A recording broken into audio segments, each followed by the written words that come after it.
Let's say you want to start a YouTube channel about books. After all, how hard can it be? Any old fool is making videos about books these days. You already have everything that you need. Bookshelves in the background? Check. Symbolic cup of tea and a small audio recording device to hold in case you don't know what to do with your hands? Double check. A quirky greeting to hide the fact that you're a little bit uncomfortable in front of the camera. Oh hey, I didn't see you there. Let's say check. There was another thing. Oh yeah, here it is. AI generated list of book recommendations.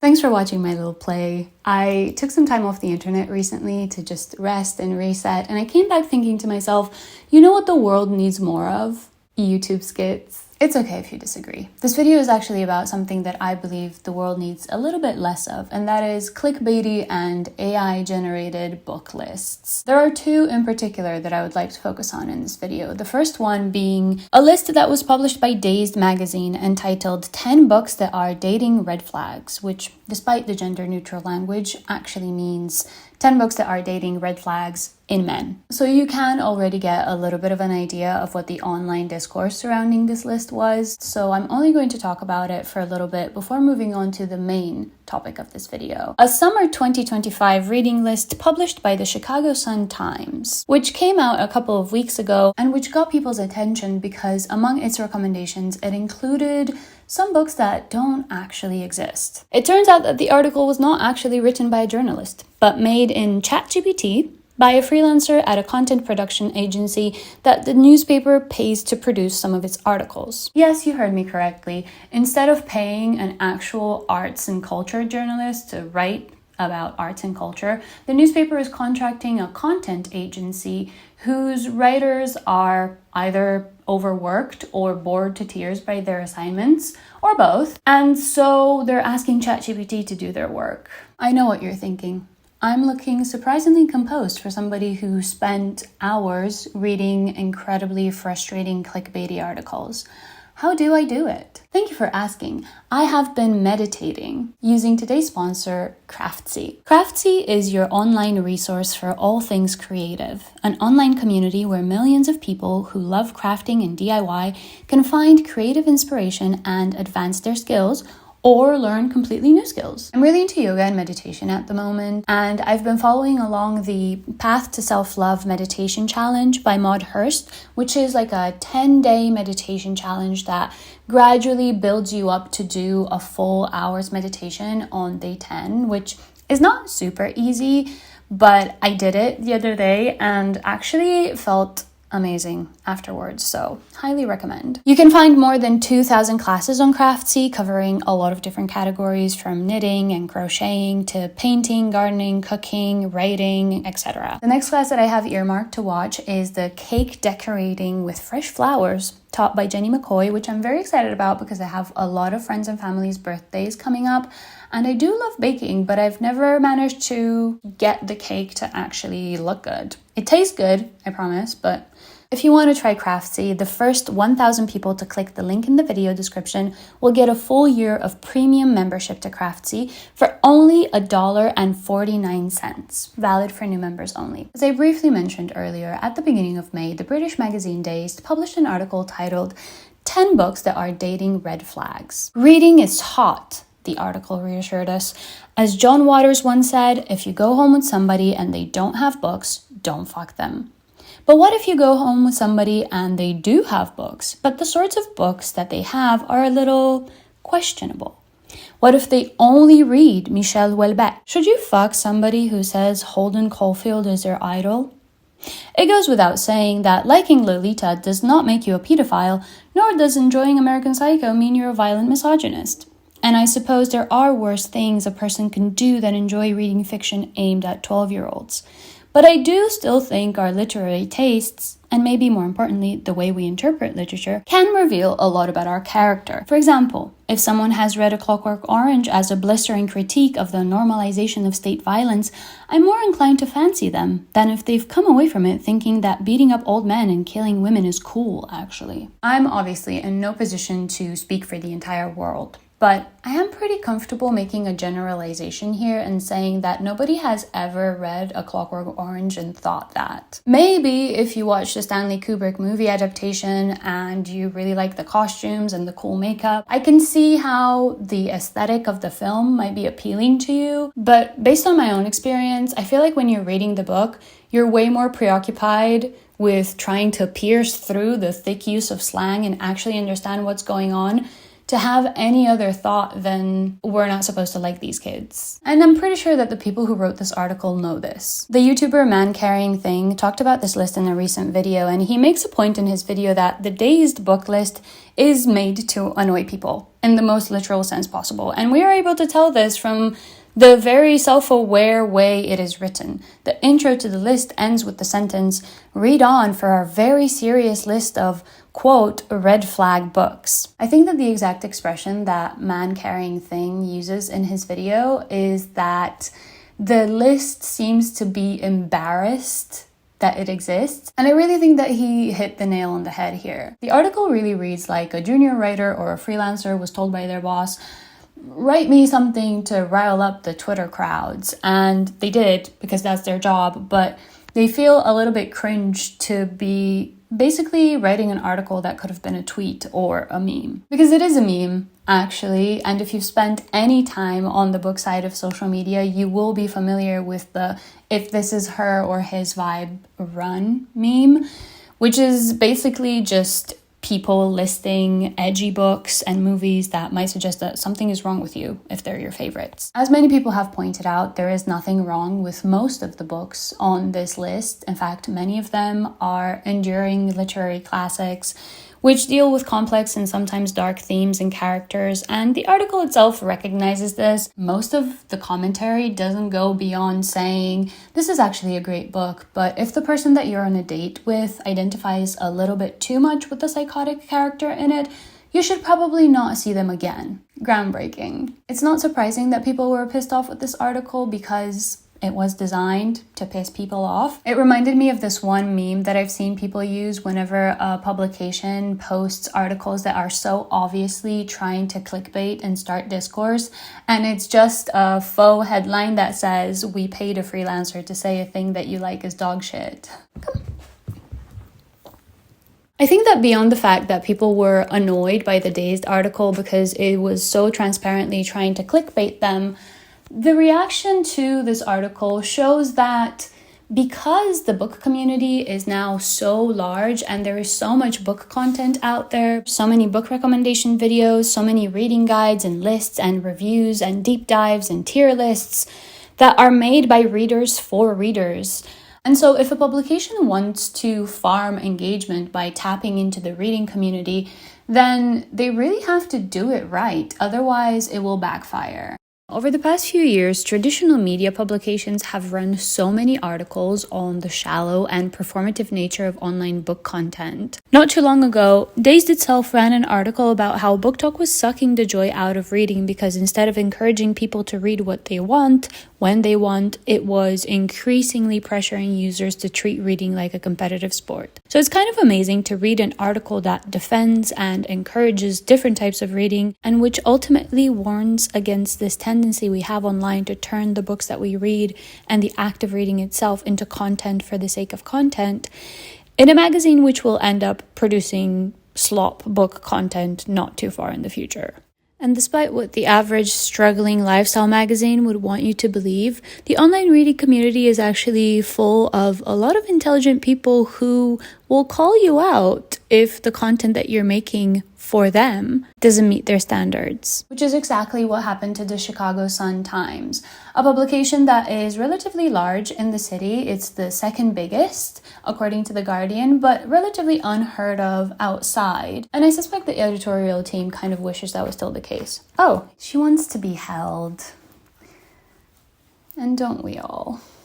Here's what happened. About a week ago, the now infamous Chicago Sun-Times published a summer reading list for 2025, both in its digital format and in print, which readers quickly noticed that it included a bunch of books that don't actually exist. Or rather, some of them do exist, but they were not written by the people that the lists say they were written by. For example, there is a book called Hurricane Season, but it's not written by Britt Bennett, who is also a real person and a celebrated author, but for something else. All the other authors on the list are real authors, but the titles are not real books. They just kind of sound like they could be. For example, Min-Jin Lee is a real author, but she has not written a book called Nightshade Market, and as she was quick to confirm on her Twitter, she never will. It's actually not that uncommon that a chatbot will fabricate information. The phenomenon is actually called AI hallucination, and it is a response generated by AI that contain false or misleading information presented as fact, which is not entirely as dystopian as it sounds. Some analysts think that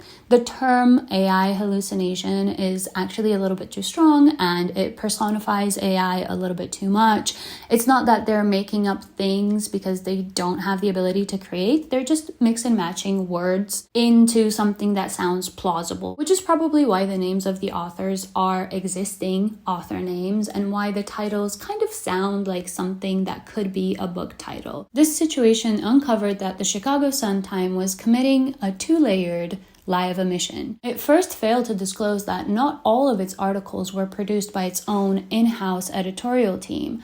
And secondly, it failed to ensure that AI use was disclosed to its audience. I will say here, having worked for a pretty niche, small publication for a couple of years, I don't think that the editorial team should be suffering the brunt of the criticism for this. Whoever is in charge of this publication, editor-in-chief or whatever their title is, they would love to hire a dedicated journalist for every section or beat of the publication, but they're never really given enough money for this. Based on my knowledge of journalism, even some mainstream publications are run by a core team of like 5 journalists who do the more interesting work, the cover stories, the interviews, the big features, stuff like that.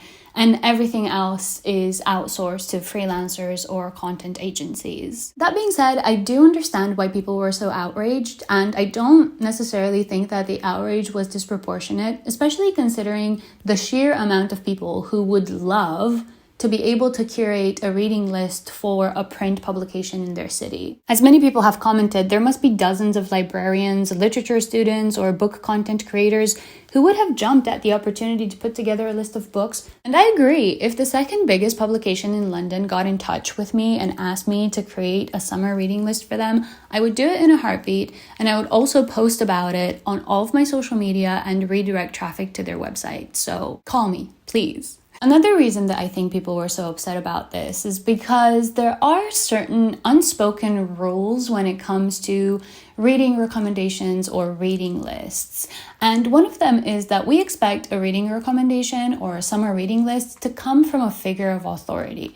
Think, for example, about all of the lists that Obama publishes every year. The reason why so many people gravitate towards books beyond escapism and enjoying a good story is self-improvement and self-discovery. This means that in order for a book recommendation to be believable, it has to come from somebody that we look up to, say, the former president of the United States, or somebody that we like and feel that we can relate to, like our favorite celebrity or content creator. So to be presented with a list of made-up books straight out of the malfunctioning mind of ChatGPT feels like a little bit of an insult. Related to this, I also think that a lot of people who like to think of themselves as readers, as part of the book community, are a little bit skeptical of public figures or brands who try to incorporate books into their aesthetic and their marketing materials to appeal to the book community. Just the other day, somebody sent me an article from a business-to-business marketing magazine where they were talking about how trying to go viral is no longer a viable strategy for small brands. And they should instead try to tap into loyal online communities. And BookTok was the example that they were giving. When it comes to celebrities as well, I made an entire video about the increased desire to position oneself as a bookish person. We've seen them do this via starting book clubs, which tend to be tied to a production company, And I have no doubt that these people also love to read and they're passionate about books, but there's no denying that this is a business move as well. Both things can be true. It really does feel like the celebrity book club has become an alternative for the celebrity makeup line, for example.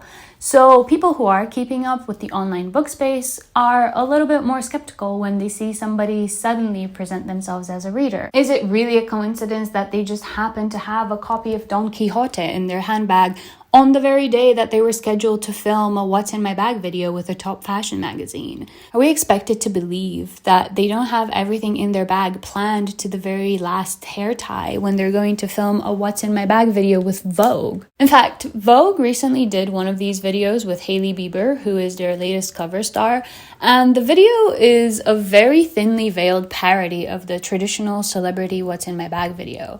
She's showing all of her brand's products in one of the segments, which I imagine is a comment on the fact that a significant portion of these videos are essentially undisclosed ad placements. When it comes to the intellectual portion of the video, she pulls out a completely blank diary and flips through the pages, saying that this is where all of her thoughts and ideas go. And then she also pulls out a copy of the Portable Nietzsche and a copy of Kant. All this to say that there is already such an odd atmosphere online when it comes to books, and people are a little bit skeptical, a little bit judgmental, a little bit gatekeepy around who is a real reader and who is being performative, who should be allowed to make content or who is capable of making content about books and what that should look like.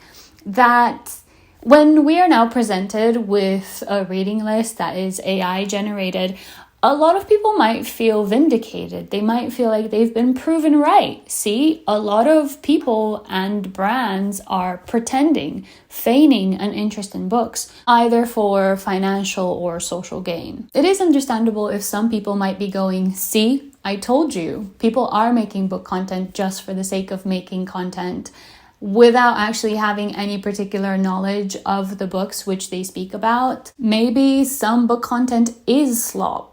And in this case, the worst kind of slop, AI slop. Lastly, I want to talk about something that I haven't seen anyone talk about, which is informed by my undergrad dissertation. So I might go on a little bit of a tangent here, but I think that the reason why this AI-generated reading list gave rise to such a big reaction for many people is because it might have made them experience the uncanny valley for the first time. If you're not familiar with it, the term uncanny valley was coined by the roboticist Masahiro Mori in the 1970s, and it describes a phenomenon where an object, a robot that closely resembles a human but is not quite realistic, evokes a sense of unease or creepiness in viewers because of that small difference, because of that not quite being human enough. People experience it a lot with humanoid robots that are meant to look like us, but because of where the technology is when it comes to reproducing authentic facial expressions or,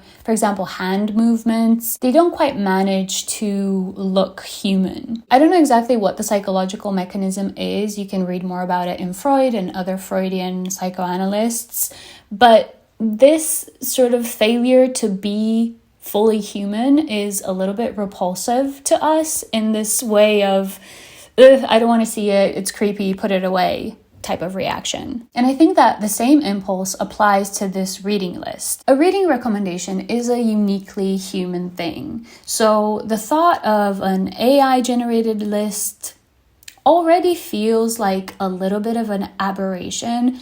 And the fact that this list is quite literally an aberration, right? Because so much of it is the result of an AI hallucination, kind of amplifies the knee-jerk reaction that it just shouldn't exist. When I was reading this news story, I was reminded of an Isaac Asimov short story called Liar from his collection I, Robot, where the robo-psychologist Susan Calvin has to deal with a robot called Herbie, who was supposed to be built as a mathematical tool, but because of some faulty mechanism, he develops the ability to read humans' minds. And because he's exposed to human psychology and their emotions and everything that goes on in the brain, he develops an interest in human nature. And to learn more about human nature, he starts to read novels and loses all interest in working and doing maths and all of the things that he's supposed to be interested in. And at this point, the mathematicians that he works with start to think of him as like this useless piece of metal, which to some extent, for their purposes, he is. But from the way that Asimov makes them speak about him, you can kind of tell that there isn't just the fear of having your mind read and the frustration of having a useless machine. There's also a sort of disgust, like a mocking sense of repulsion in them. It seems like as scientists, they are used to the machine having this superhuman intelligence, but they are a little bit taken aback by the idea that a machine could have emotions or it could be interested in art or philosophy. There's something eerily uncomfortable about it to them. And although we as the reader are supposed to be challenged in our notions of what a human being is and what is human and what is superhuman or inhuman behavior, and sometimes personally I kind of empathize with the robots, I still understand where the scientist's feeling is coming from, because art is not what the robots are for. At least in the context of the world that Asimov builds in these stories, the realm of art and philosophical thought are meant to remain distinctly human, which is not too dissimilar from the way that we think about AI today. Obviously, there are more material implications to the use of AI in our world. You know, the environmental impact, the way that it's being used to take away the little bit of work that is available to artists. But there is also the more abstract sense that if artificial intelligence were to be incorporated into our daily lives, it should take away the difficult and boring parts of life. In an ideal world, if it is to exist alongside humans, it should work in such a way to create more free time for humans to think and be creative and achieve some sort of intellectual and spiritual self-actualization, if there is such a thing. So at the moment, the idea that ChatGPT is out there compiling summer reading lists while scores, if not hundreds, of English graduates are putting numbers into spreadsheets for a living feels offensive. Another thing that came to mind when I was thinking about this list is a quote from a book by Christine Smallwood called The Life of the Mind, which follows a young English literature professor who is kind of thinking about her future in academia and particularly at times reflects on what it means to teach literature to young people. She says, "You could do so much damage giving someone a book at the wrong time. You could prevent them from loving it, or, and this could be worse, make them love it too much or too stupidly. They might waste years of their lives because they read the wrong book at the right time, or the right book at the wrong time, or the wrong book at the wrong time." Obviously, I understand that maybe not everybody watching will agree with me. Somebody with a YouTube channel dedicated to discourse about books, in saying that book recommendations are sacred. But I'm okay with that. I believe that they are, and I think that if there's anything that we should not outsource to AI, it's probably our enjoyment of things that make us feel and think about life. Books being one of them, art in general, but books specifically. Not to be all Lisa Simpson, but I do feel like books are meant to bring people together with each other, not with ChatGPT. Anyways, I'm gonna leave it here. Since this is a video about reading lists and recommendations, I highly recommend The Life of the Mind by Christine Smallwood and I, Robot by Isaac Asimov, especially if you're trying to get into reading more about robots and AI, or you're trying to get into science fiction, I don't know. The Bicentennial Man is also a great story and was adapted into a movie in the 90s, I think. Also, before I go, please keep in mind that although this video critiques the work and statements of real people, I do not condone the harassment of those people. So keep that in mind as you maybe use the links in the description to the source materials discussed. Ultimately, my videos are about social trends and phenomena and not about individuals, so please be kind. As always, thank you so much for watching. Thank you Craftsy for sponsoring this video, and I will see you in the next one.